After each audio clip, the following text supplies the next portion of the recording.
এইবার মানুষের প্রত্যেকটা মানুষের একটা আনন্দের ঢল ছিল, যারা এবার নিঃস্বাধীনভাবে এবার সুন্দরভাবে উদযাপন করছে। পয়লা বৈশাখ আসলে বাংলাদেশের ঐতিহ্য, যে ঐতিহ্যটা সবসময় ধরে রাখে মানুষ, নতুন সাজে, নতুন পোশাকে, নতুন খাবারে। বৈশাখ তো আসলে কোনো ধর্ম ম্যাটার করে না, এটা হিন্দু হোক, বৌদ্ধ হোক, খ্রিস্টান হোক। আপনি যখন দেখবেন যে একটা লাল পাঞ্জাবি পরছে, এটা হিন্দুও পড়তে পারে, মুসলিমও পড়তে পারে, খ্রিস্টানও পড়তে পারে, এটা তো ডাজেন্ট ফ্যাক্ট।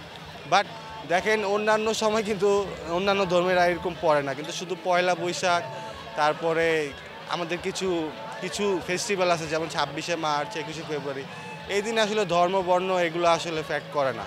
কারণ এই যে এই কিছু কিছু উদযাপন আছে, সেটা সবার, এটা আসলে কোনো ধর্মের সাথে এটা কোনো সম্পৃক্ত নাই।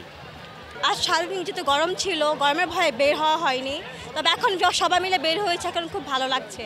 এখন মনে হচ্ছে যে সবাই মানে আগে যেহেতু ছিল যে ভয় ভাব ছিল যে ঘোরা যাবে কি না, এখন দেখলাম যে না, ওই ভয়টা নাই, ঠিকই ঘোরা যাচ্ছে। কারণ ওই যে চিন্তায় বা বিভিন্ন দুর্ঘটনা ঘটছে না, দেখলাম ভালো, সব ঠিকঠাক আছে।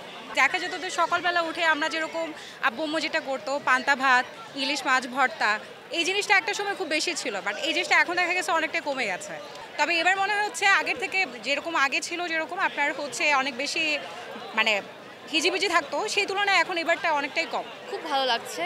নববর্ষের শুভেচ্ছা সবাইকে। নববর্ষটা অনেক ভালো কাটছে আমার, কিংবা আমাদের সবারই মনে হয় কম বেশি খুব ভালো কাটছে। গ্রামে থাকলেও যে খারাপ থাকতো তা না, যদিও আমি গ্রামে কখনো থাকিনি, শহরেই থাকি আমার সবসময়। ওখানেও আমি খুব অনেক ভালো মজা করি, কিন্তু সেই তুলনায় এটা হচ্ছে অবশ্যই একটু ভিন্ন, ব্যতিক্রম অবশ্যই, ঢাকাতে যেহেতু, তো অনেক মজাই করতেছি সব কিছু মিলিয়ে।